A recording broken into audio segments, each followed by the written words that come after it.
We proudly welcome artist Samantha Sherry as our sponsor on the How to Love Lit podcast. Sam is a world-class artist specializing in animal portraits. We invite you to check out her work at samanthasherry.com. Tell her Christy and Garry sent you. Again, samanthasherry.com.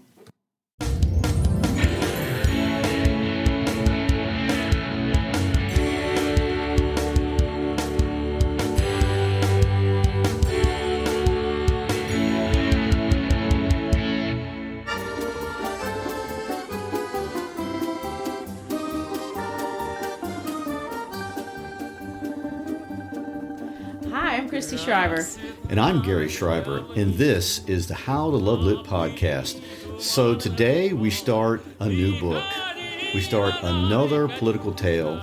This time, instead of a play written 2,000 years ago, we will discuss a novel. Well, officially it's a novel, but its author called it a fairy tale, albeit without the Prince Charming, the beautiful princess, and most of all, the happily ever after ending.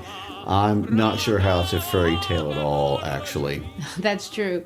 Orwell was very careful with words, and that bit of satirical language sets the tone for what's to come in this strangely inspirational, scary, yet playful warning about the dangers of power and totalitarianism. And speaking of Orwell calling it a fairy tale, the American publisher annoyingly admitted that title in the American edition like after the first year, and no one else ever called it that again. I'm not really sure why. It's obviously a fable in that it works on several levels. First, it's a charming story about talking animals, and it works so well on that level, and it's written so simply that there are actually libraries who mistakenly put it in the juvenile section. But in some sense, it is the simpleness that makes it something of a relief to read. I saw a survey that was done by The Independent, the newspaper in Great Britain, and it's by far the most popular book adults remember from reading in school. It beats out The Great Gatsby, Charlotte's Webb, Lord of the Flies. And if I were to guess, and I will because I just want to, I think it's because most kids get tired of reading books that have complicated vocabulary and old-fashioned syntax, and they're just exhausting. And Animal Farm is none of that. It's simple. It has simplicity of form, and that kind of makes it simple to navigate. But if you read it only in that way, you are making a grave mistake. It's not the same as The Jungle Book or Beatrix Potter. It's a biting satire about Soviet totalitarianism. It's also an important allegory on basically what it means to be human. What are people really like? And it exposes complicated people as simply as possible, which is, where his genius rests. So you should never mistake simplicity of form with simplicity of ideas. And an oversimplification of this story will make you the gullible fool he's writing and warning you not to be. You don't want to be the gullible fool. Oh, no. Another point worth mentioning is that this book has been controversial from before it was even published. Orwell finished the manuscript to Animal Farm in 1943, but it wasn't published until August 1945 by a company called Secker and Warburg. Frederick Warburg published the book despite his wife threatening to leave him if he did publish it. It was horrifying to publish a book so openly mocking the Russians, who had been our allies in World War II and had lost so many men in their fight against Hitler, and civilians as well. The book came out literally the same month in which the atomic bomb hit Hiroshima and Nagasaki. And although no one would have known it at the time, there's a bit of irony to think about the fact that the Manhattan Project, an effort basically committed to figuring out how to blow up the world, was literally going on at the exact same time Orwell was writing his warning about the political scenario that would lead to such a disaster. Anyway, despite his wife's protestations, Warburg published the book, and the 4,500 copies he printed sold out in just a few days. 9 million copies were sold by 1973, and Warburg gained popularity from his connection to Animal Farm. The fact that everyone knew the book would be controversial only made them want to read it more, as those things are prone to do. Well, hopefully the wife, hung in there. I guess she saw it worked out. Even after World War II and the book's obvious success, there's still been some opposition to it in the classroom, although it's nothing like Of Mice and Men or Huck Finn. In the 60s in Wisconsin, the book was challenged because of its phrases about revolution, and people were afraid this would cause public revolt. At the same time, in New York, there was opposition because Orwell was a socialist, and he did not want to teach a book thought to be written by a communist. But in the end, it has been hailed in free countries as a great exposition of communism, and it's banned in countries where control of free thought is the government policy. Animal Farm is still banned in Cuba, in Kenya, and in the United Arab Emirates, according to the American Library Association. And only a censored version is read in China, and the book was banned in Russia from 1945 until the 1980s. Of course, on the other side of this issue, and this is kind of funny, Animal Farm is the only book I know of that the CIA actually funded. In the 1950s, the CIA actually paid to have an animated version of this book distributed around the world. Well, if nothing else, this unassuming fairy tale does seem to ruffle feathers, and it can't be ignored. There's a lot of different ways to approach the book. And first, I think we must look at it, through the original historical context. Indeed. The politics of Russia, Spain, the 1940s. This is extremely important in understanding how Orwell intended the book to be understood. He's even quoted as saying this, and this is interesting. This is the first book in which I tried with full consciousness to fuse political purpose with artistic purpose. So he wanted to expose the Soviets, in some sense, for the pigs he thought they were. He had learned them to be from his firsthand experiences with them in Spain. He said that there was a lie. This is a quote. There was a lie that he wanted to expose and a fact that he wanted to draw attention to. However, even people who don't really care about politics or history find a way to enjoy and understand the warning that Orwell is giving us, because it is art, even if it's not the complex, intense drama of most philosophical novels. It's inspired at least 2 movies that I know of. It's been referenced in or inspired songs by all sorts of artists, from hip-hop duo Dead Prez to satirical post-punks Half Man, Half Biscuit, Radio with Radiohead, REM, and Pink Floyd. It's art because his ideas are bigger and they outlive Stalinism. So while we definitely, and we will, draw all the connections between Napoleon and Stalin and Boxer and the proletariat and Mr. Jones and the czars, we're also going to try to draw out the more modern and timeless parallels as well. But before we get into every bit of that, and that's a big mouthful, I know it is, let's take a minute to look at this very unusual man who left us this bitterly humorous fable. And before we do, I want to compliment you on the references to all the musicians. Well, I kind of cheated and Googled some of those. Okay. I'm not the musician, but the Pink Floyd fans will understand. But it is interesting. George Orwell, by the way, was not born George Orwell. His name was Eric Arthur Blair, and he was born on January 23 in 1903 to a minor official to the Indian customs in Bengal, India. He was the middle child, just like you, Gary, according to the way Orwell later described his family life. And his economics, this is so funny to me. He described his family's economic situation as they were the lower upper middle class. What does that mean, the lower upper middle class? It sounds like he's trying to be precise, but he's throwing all the classes into one hyphenated expression. And what is it? What's he mean by it? Well, I don't know, maybe upper middle class, lower upper middle class. Is he the poor of the upper class? Or the poor of the upper middle. Okay. Anyway, whatever it was. He's the bottom of the upper middle class. Exactly. He didn't like this position because he felt that it was lower at some level.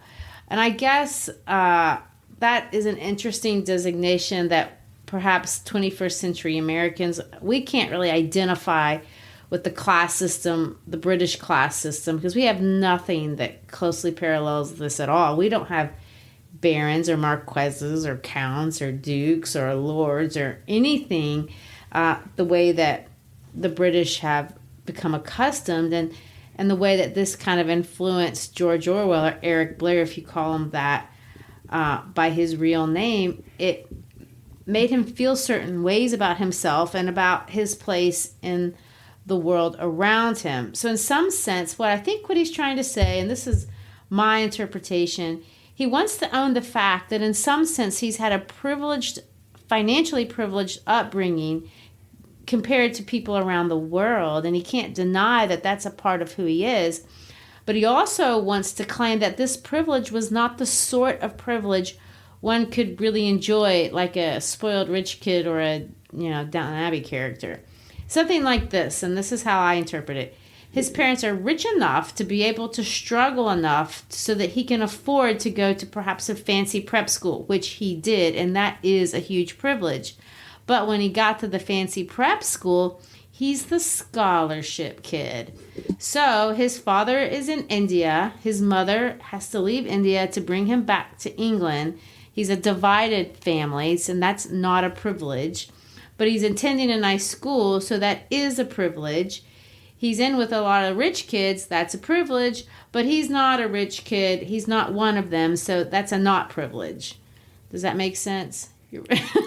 Yes, if you're keeping a scorecard. Okay. Well, I know you're probably saying, wah, wah, wah. So you're complaining about not being rich enough. Boo-hoo. And perhaps there's truth to that. He wouldn't say that there wasn't.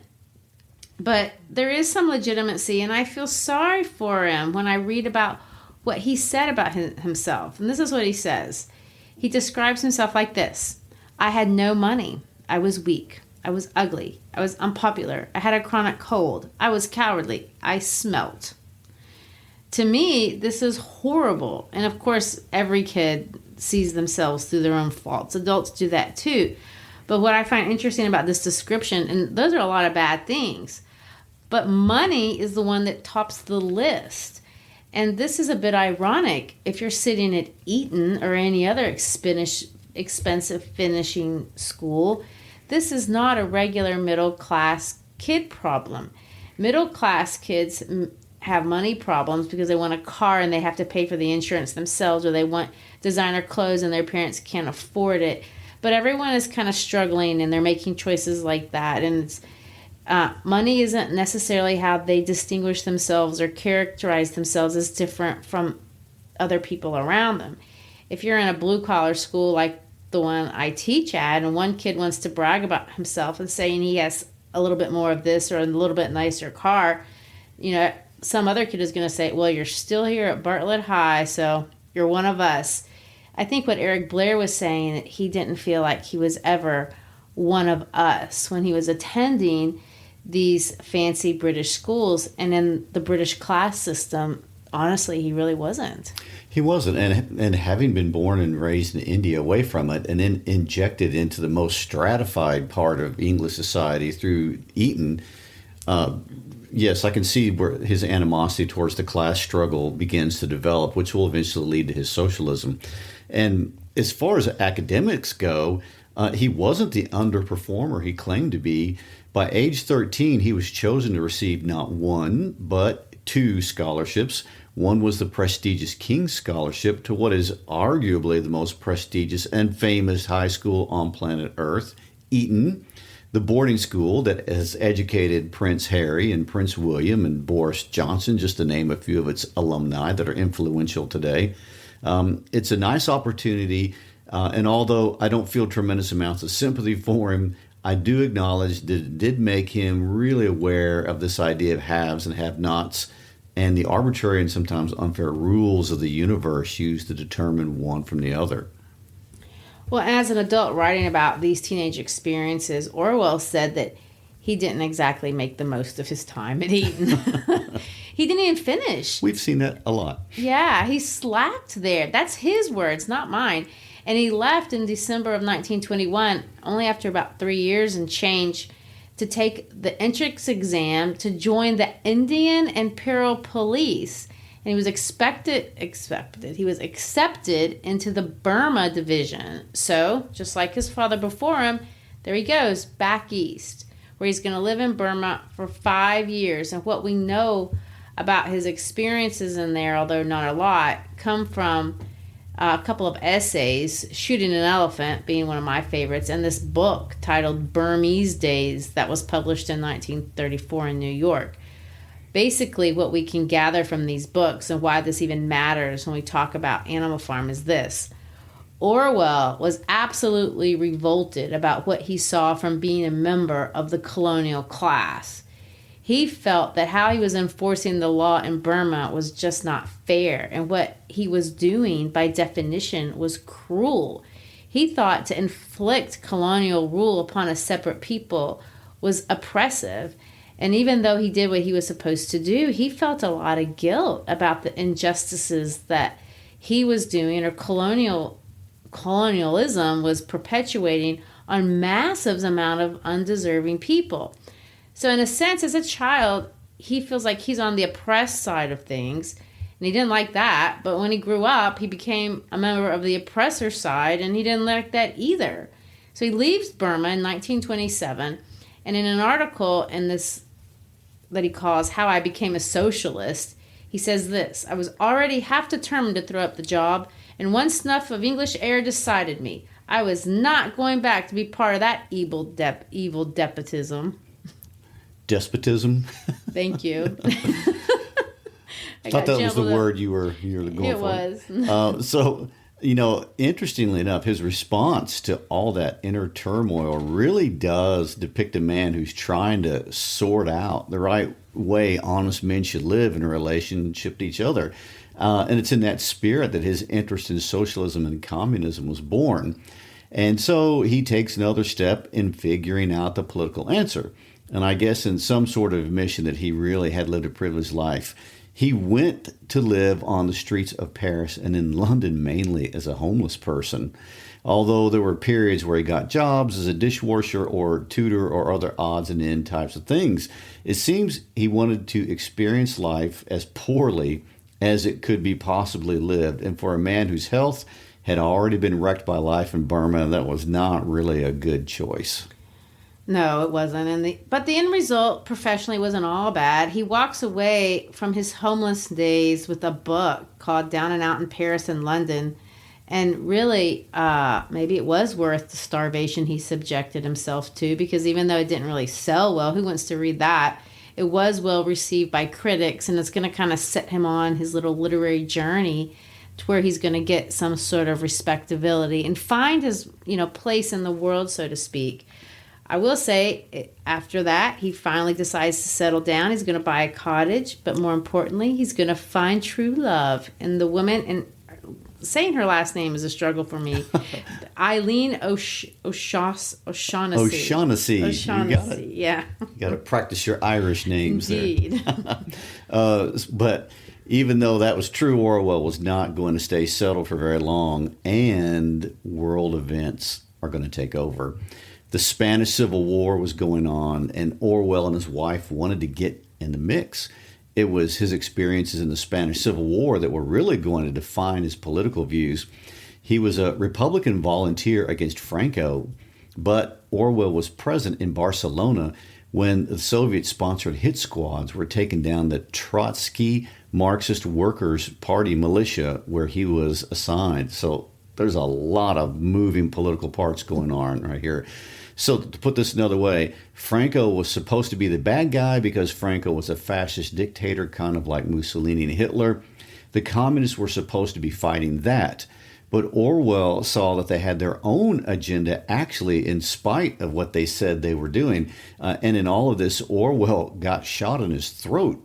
and missed having his carotid artery severed by millimeters, according to Spanish doctors. For 2 months, he couldn't speak at all, and one of his vocal cords was paralyzed permanently, which altered the way he talked for the rest of his life. In his time in Spain, he saw firsthand the ruthlessness and the treachery of the communists.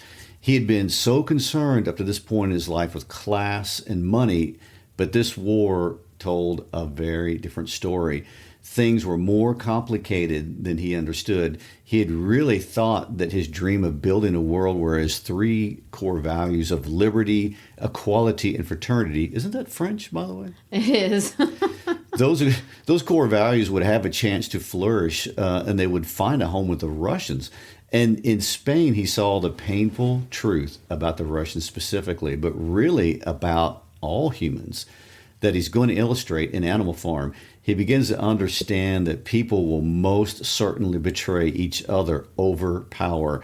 They will lie, they will deceive, but on the other hand, he also made genuine friends and found people who loved each other and sacrificed for each other. I like this quote where he says, "This war has left me with memories which are mostly evil, and yet I do not wish that I had missed it. Curiously enough, the whole experience has left me with not less but more belief in the decency of human beings." Well, that's a bit ironic, but his nonfiction piece, Homage to Catalonia, is highly regarded as an objective narrative of that war, but no one really has read it. They didn't want to read it at the time, and it's gotten a little popular over the years, but that's mostly with history buffs. And I can tell you, history buffs can be a boring crowd. Yeah, but it is, people have become interested, I guess, in that war as a precursor to the things that we know now had happened right afterwards. Oh, yeah, the Spanish Civil War is just pivotal to so many things. And again, world events bigger than Orwell are going to define everything. World War II begins, and everyone wanted to fight for Hitler except Orwell. He can't fight because of his horrible health and his war injury. He does work in a war effort as a journalist, and even though at first he really believes World War II has the potential to bring in some sort of socialist change for the better, by the time Animal Farm was written in 1943, which is halfway through the war, his political views are formed, and his opinion on the Soviet experiments are decidedly unkind, to say the least.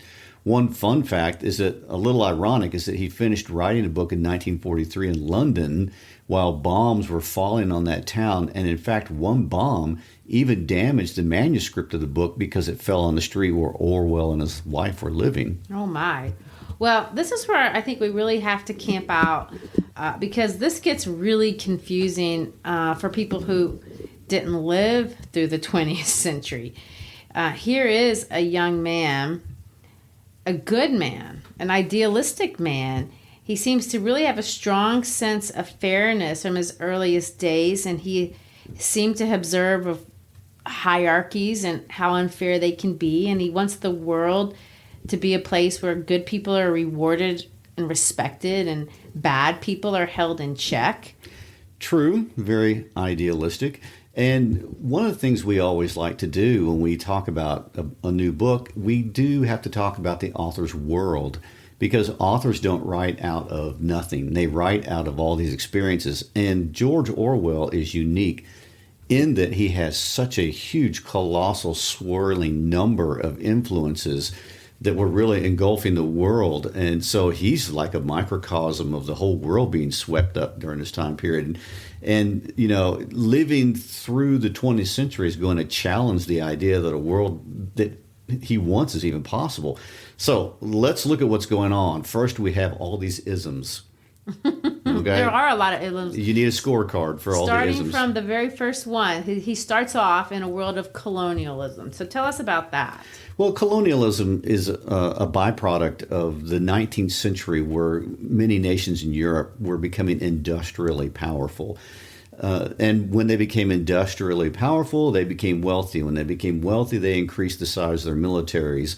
And it was common under colonialism to think, if we're going to produce all these goods, we have to have places to get raw materials from, and we have to control markets to sell all the materials to, which is why you saw so many nations in Europe go about the process of using force to take over huge parts of Asia and the Middle East and the African continent because they were trying to guarantee markets for their growing industrialism. So you're saying it's a little bit like the Hunger Games. You have these outposts that were producing stuff and bringing stuff into the capital and then sending them back out. Or maybe we could say the Hunger Games was a little like colonialism. Okay. Oh, yeah, probably so. We'll reverse that. So anyway, we have colonialism, and then we have Hitler to come onto the scene. So let's add another ism. Let's add some fascism. So what's that? Oh, my gosh. Fascism. In a nutshell. Oh, you want the short version? Mm-hmm. Okay. Fascism is a government where you basically have a dictatorial style government and usually have one party control. Even under Hitler's fascism, there was a goal eventually to establish all parties. He saw political parties as the antithesis of what people needed in government. And fascism allows for kind of a what we would call a capitalistic economy, but a very tightly controlled government. Well, that ended up being the problem that the world was confronting because everybody has to fight Hitler.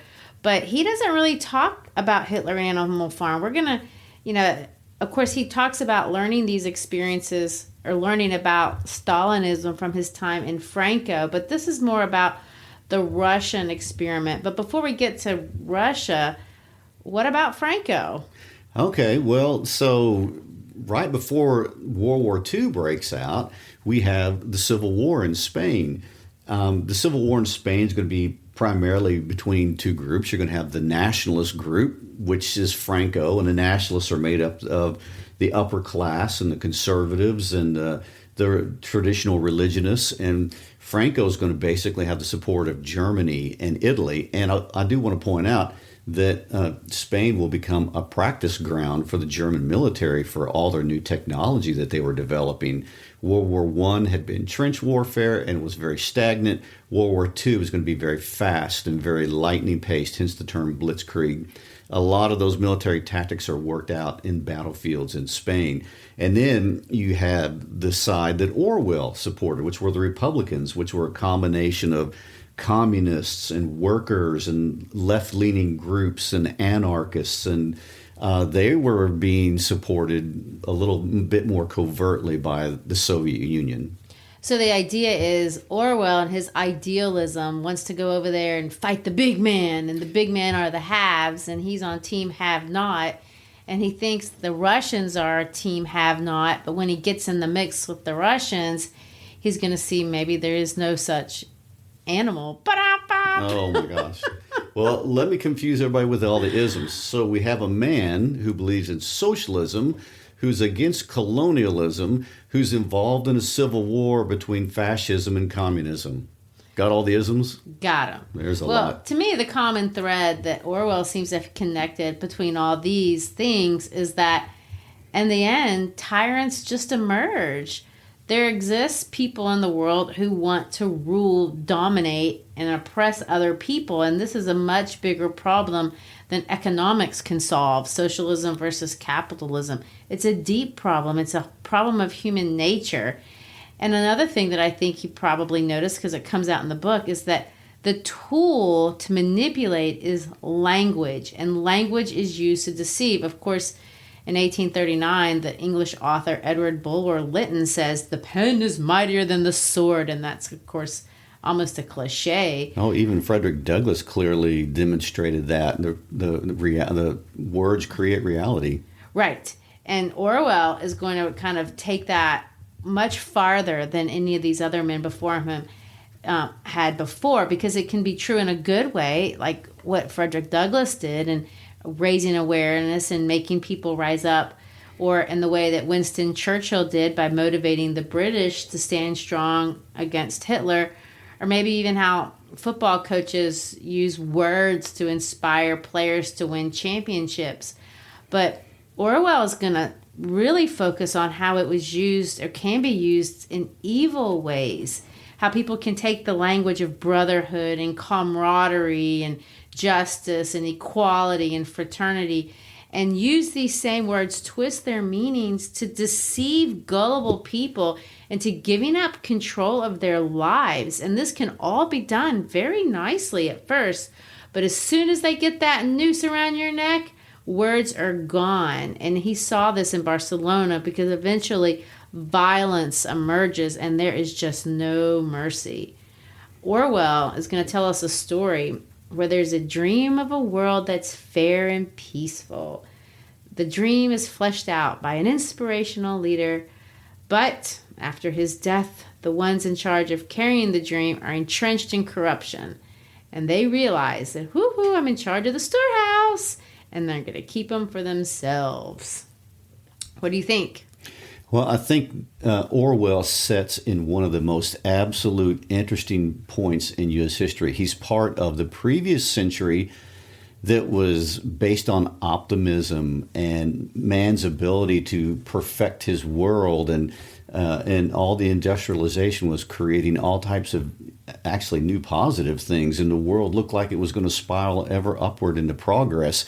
And then that generation runs headlong into two world wars and the devastating meaninglessness of the two world wars, and all of the things you just said, the horrible use of language and the manipulation of truth and the gaslighting of reality. So Orwell is caught up in the vortex of those enormous world events. And hence we come out with this sweet little tale about animals. Or is that really what it is? Well, I think we can assume already it's really not what it is. No.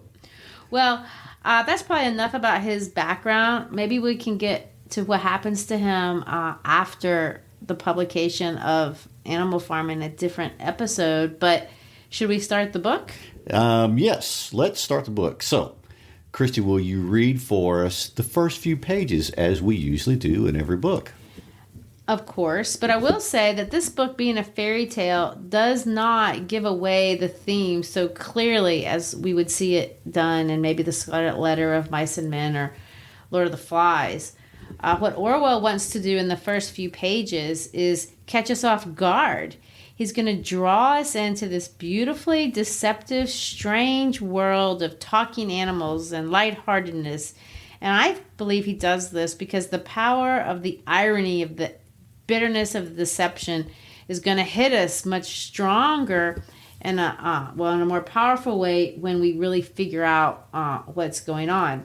So I do want to read this a little bit, but I'm going to read a little bit, but I'm going to skip a chunk of it and read to you what I think is the most important part. It starts out like this.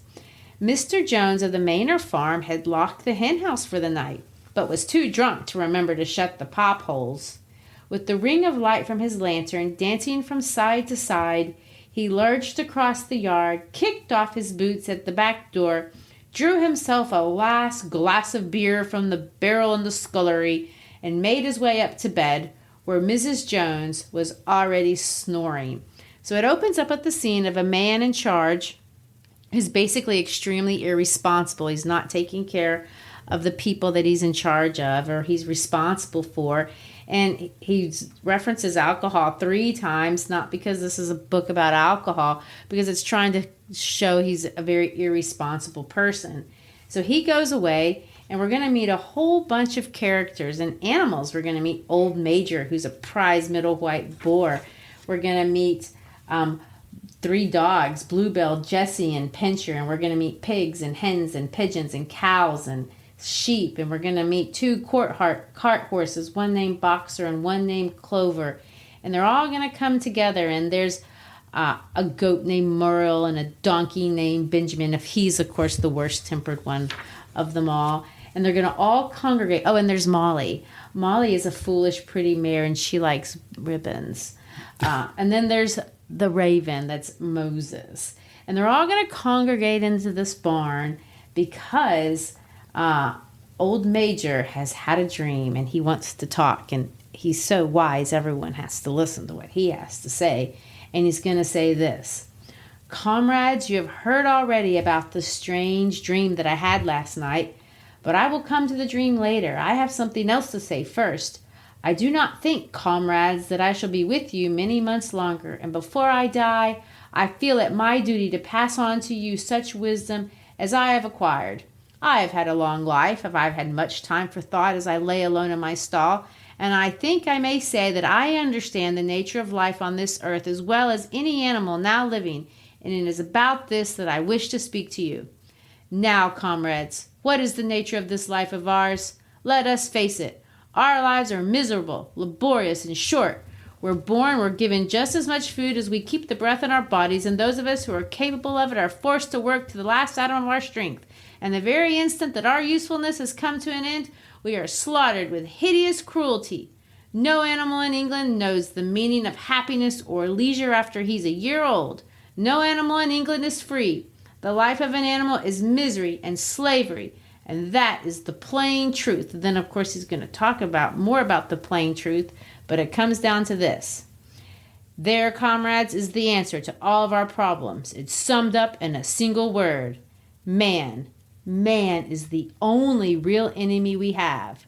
Remove man from the scene, and the root cause of hunger and overwork is abolished forever. What do you think about that? Well, first of all, did you catch the Hobbesian reference in there? What Hobbesian reference? About life basically being brutish and short. Well, I didn't catch that, but he certainly had enough blame for man. Well, he did, and that is we need to get into the idea of demagoguery. A demagogue is somebody who creates a very, very simple explanation for a very, very complicated problem. And in this case, demagoguery is man. Man is the problem. He's the single problem. Get rid of one single problem and everything's going to be awesome. And he also, in the very first section right here, is laying out the Marxist ideology of oppression. And Marxism always had at its core this constant struggle of oppression between groups of people. So you have these problems, and the solution is to get rid of this other guy or this other... Right. Somebody's oppressing you, therefore you have to fight back. And so anytime you've got an oppression narrative, what you really have is Marxist thinking. Well, and this is where he's going to end up. Is it not crystal clear then, comrades, that all the evils of this life of ours spring from the tyranny of human beings? Only get rid of man, and the produce of our labor would be all our own. Well, and what he's doing is he's laying out there right away that whole idealistic world that if we, whether it's in Marxist fashion, get rid of oppressive classes, they think everything's going to be wonderful and awesome. Well, the animals were ready to give it a go. They are, but guess what? The animal's true character is going to come out, which is the whole point of Orwell's work. So, next week, we will meet the characters and find out who they are in real life. Well, we'll tell the story of the real Mr. Jones.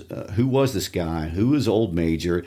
If he's even one person, and take a closer look at life on Manor Farm and figure out who they are supposed to be in real life. It's going to be very interesting and historical, I might add. Get yourself ready for that. All right. Well, next week we're going to have a history lesson and a farming lesson. Yes, because Orwell was an amateur farmer. He did that. He loved his farming. But anyway, we're glad you're with us for a new book. It's always an exciting time when we do that.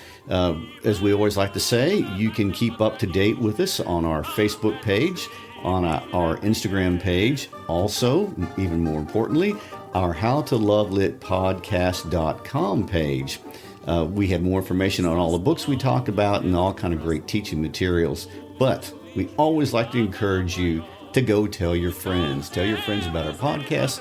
They may need some good books to listen to on their travels or whatever they may have going on. So, thanks for being with us, and we'll catch you next time. Peace out. Расцветали яблони и груши, поплыли туман над рекой. Выходила на берег Катюша, выходила на берег крутой.